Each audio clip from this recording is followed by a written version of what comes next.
мечтали стать в детстве учителем, врачом или космонавтом, а сейчас работаете на заводе, строите дома. Что же получается, про мечту забыли? Вовсе нет. Каждый из нас выбирает свой жизненный путь, но иногда дорога для нас словно предопределена.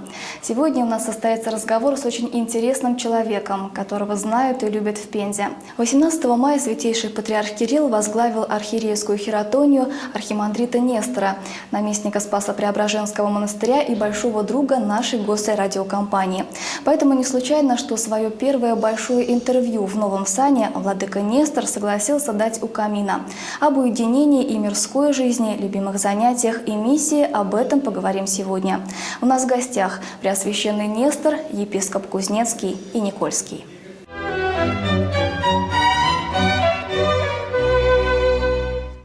Ваше Преосвященство, здравствуйте. Позвольте вас поздравить с новым высоким саном. Это большое событие для всей Пензенской области. А что такое произойдет? Вы могли себе представить 12 лет назад, когда только поступали в Николу-Грешскую духовную семинарию, тогда вы уже состоялись и в профессии, и в жизни. Могли себе представить, что вот это с вами произойдет? Когда я поступал в Николу-Грешскую семинарию, конечно, никто не мог предполагать, кроме Бога, о том служении, которое мне верено будет дальше Господом. Но во все это время, и имея хороший такой церковный опыт, я верил, что все, что нужно Богу, вот от меня, оно будет возможно. Те таланты, которые во мне взрастили и родители, и учителя в школе, в гимназии, где я учился, и в университете, в котором учился, они только дали еще больший импульс для развития того, чтобы сегодня принести большую пользу. Поэтому, конечно, для меня это большая неожиданность. Но с другой стороны, я вижу в этом промысел Божий, который вот каждый этап моей жизни, он подготавливал для того, чтобы сегодня я мог вполне возглавить Кузнецкую епархию и дать людям значительно больше, нежели просто для своего спасения, а для спасения тех, кто сегодня жаждет этого спасения, кто хочет включиться в общую жизнь Церкви, в благодатную жизнь Церкви, тот, кто хочет познать Христа, кто услышал Евангелие. Вот для таких наше служение сегодня. И вот каждый момент моей жизни — это некая такая ступенька подготовительная была к общему служению, которое я сегодня и прохожу. А как так получилось, что учитель информатики и математики, учитель высшей категории, который всерьез занимался наукой, вдруг все это оставляет? А кто или что вот сподвиг вас на это? Я, конечно, отношу это к промыслу Божию, потому что когда я еще поступал в педагогический университет, то я понимал для себя так: ну вот, наверное, другого места в общественном служении, кроме как педагогики, я еще не думал тогда о священнослужении, в пользе для людей. Вот что я могу принести людям? Это была педагогика, то есть передать тот опыт, в данном случае науки, знания, который будет полезен для ребят, для тех, кто заканчивает учебные заведения, чтобы они могли в жизни своей принести больше. И вот этот опыт я готов был перенять и передать. Но со временем моего преподавания в общеобразовательной школе, с любовью к детям, которые очень активные и создают такую особую атмосферу жизни, они на самом деле, кто в школе преподавал, тот меня поймет. Это особый такой запал энергии. Они, конечно, говорили о том, через свое познание, что человек может много.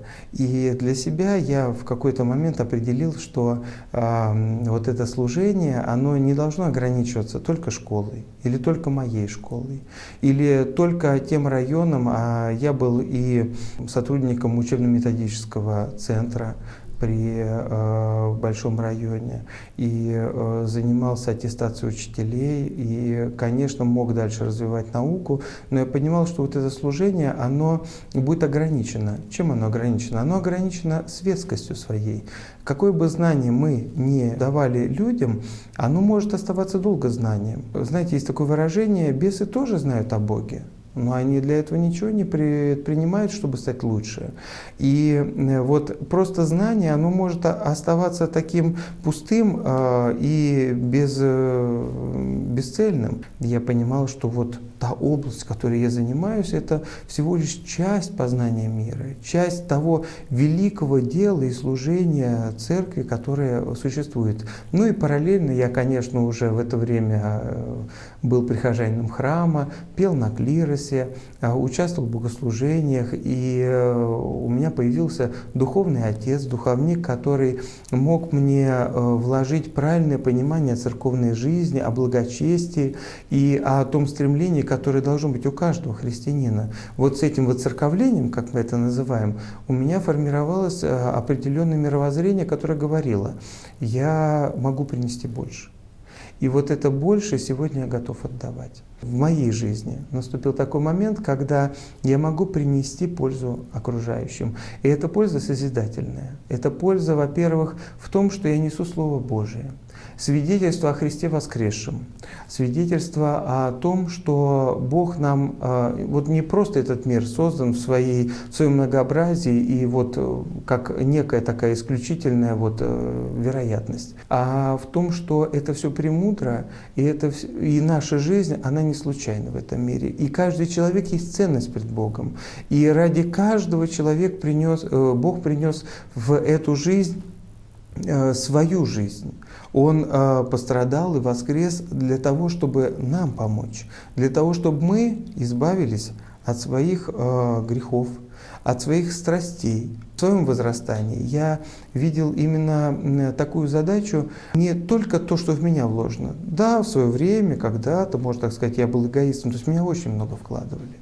Но наступил момент вот этого, когда пришло созревание такое духовное, и я готов вкладывать в других. Наверное, каждый так в своей жизни должен поступать, потому что когда-то в тебя все вложено: воспитание, образование, профессия, опыт, мудрость. Это все приходит для того, чтобы ты потом этот опыт передал тем, которые могут ошибаться, которые не готовы тебя слышать, которые сегодня заблуждались, но завтра у них совершенно начнется другая жизнь. У вас очень интересная биография, необычная. Вы были певчим и руководителем хора, и активно, очень увлеченно занимаетесь издательской деятельностью, плюс к этому фотография и церковное краеведение. Как все это получается у вас совмещать, и в связи с новой должностью вы как это планируете уделять время на свои любимые занятия? Когда я пришел в Николу-Грежский монастырь и стал студентом духовной семинарии, у нас было очень много послушаний. И в какой-то момент мой духовный наставник и наместник Угрешского монастыря, нынешний митрополит Рязанский Вениамин, он сказал: давай, издательство. Я говорю: владыка, я никогда издательством не занимался, что такое вообще? Но у меня было какое-то образование, которое позволяло мне понять хотя бы азы. И тогда мы начали работу над издательством. Сегодня издательство Николо-Грежского монастыря опубликовало не только много журналов, хороших изданий по самому монастырю, но и фундаментальные исторические книги, которые пользуются популярностью и являются таким ноу-хау, что ли, для сегодняшнего дня. То есть мы внесли в жизнь этой обители очень много новой информации, которую люди просто не знали. Когда мы приехали в Пензенскую епархию, и владыка сказал: ну знаешь, дорогой, здесь что-то журнал куда-то исчез, который с 1866 года издавался. Это ж не дело. Пензенские епархиальные ведомости, их надо возрождать. И с 2010 года мы приступили к издательству этого журнала. В феврале нынешнего года уже 50 журналов опубликовано, и появились книги о Пензенской митрополии, о нашей истории, о истории церкви на Пензенской земле в это время. И я вот, оглядываясь назад, могу сказать, что, наверное, моего-то ничего и не было. Но что было? Был вот определенный профессиональный навык, был определенный контингент людей, которые согласились и участвовали в этом общем деле. А это очень важно. Потом появился Пензенский летописец, газета продолжила свое существование, появились книги. Это что такое? Вот это как явление. А я могу сказать, что это такое. Это вот когда человек имеет базис, и он на этом базисе может строить очень многое.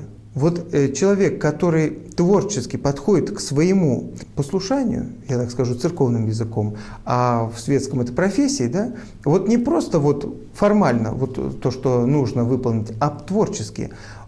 Ему даются такие, наверное, от Бога особые свойства, которые позволяют ему и создать коллектив людей, единомышленников, и получить новые результаты, и воплотить в жизнь идеи, которые перед ним стоят. И мне кажется, это не только в издательстве, это не только в тех послушаниях, которые я нес. Кто читал Евангелие, знает притчу о талантах.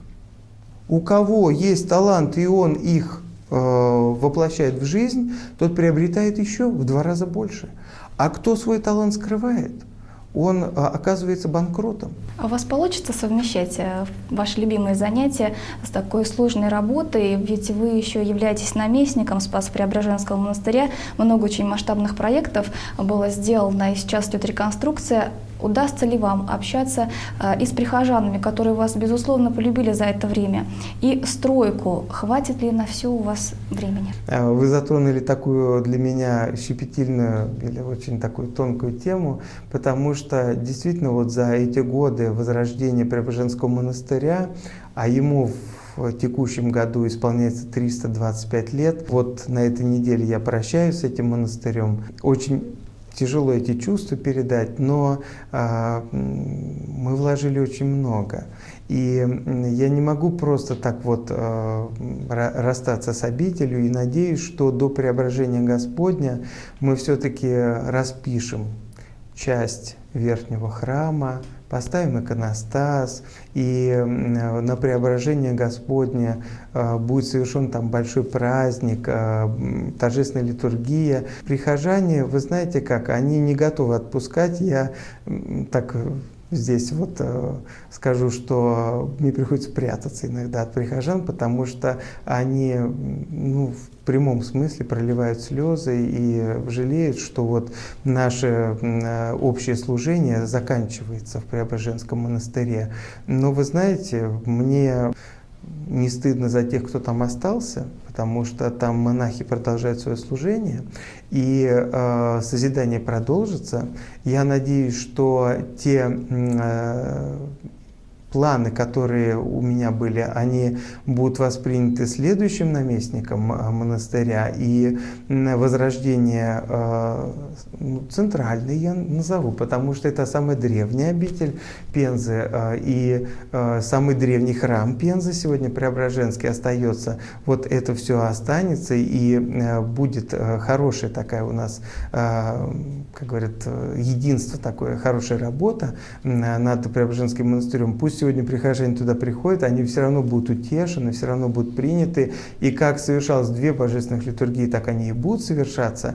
Но знаете как, вот я считаю, что есть такие евангельские слова, что светильник не надо ставить под спудом.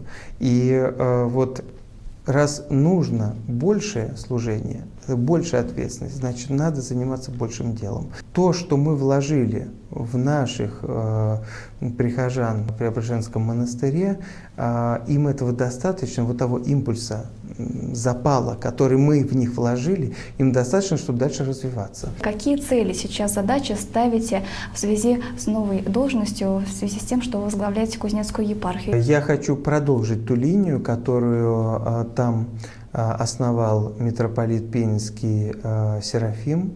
Хорошая созидательная линия. Мы будем продолжать в особой степени социальные служения, то есть служение милосердия, помощи ближним, которые уже есть. Мы будем созидать храмы, потому что много прихожан, которые просят в их районах создать еще храмы для того, чтобы не ездить далеко в соседние районы или в соседние села для того, чтобы совершать богослужение.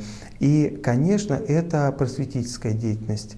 У нас много молодежи, у нас много тех, кто сегодня совершенно не готов воспринять еще христианство. А ведь христианская жизнь, она несет очень важный, здоровый заряд. И если сегодня мы подключим молодежь к этому служению, у нас будет меньше проблем социальных, у нас будет меньше абортов, меньше будет распадшихся семей, у нас будет прекрасное общество. Почему? Потому что в основе будут лежать нравственные ценности. И, конечно, я хочу, чтобы кузнечане, которым сегодня дано очень многое, там верующий народ, я очень люблю прихожан, и был и в Никольске, и в других районах, я очень много проездил по Кузнецкой епархии, но могу сказать, что там всегда откликаются на всякие инициативы. Вот эта инициатива от наших горожан, от наших прихожан, от наших сельчан, от народа нашего, она самая важная. Сегодня готов народ к возрождению наших культурных традиций, религиозных традиций, того, что лежало, а вот сегодня может быть использовано. Пусть Господь нам помогает, а мы будем только этому содействовать. И я считаю, что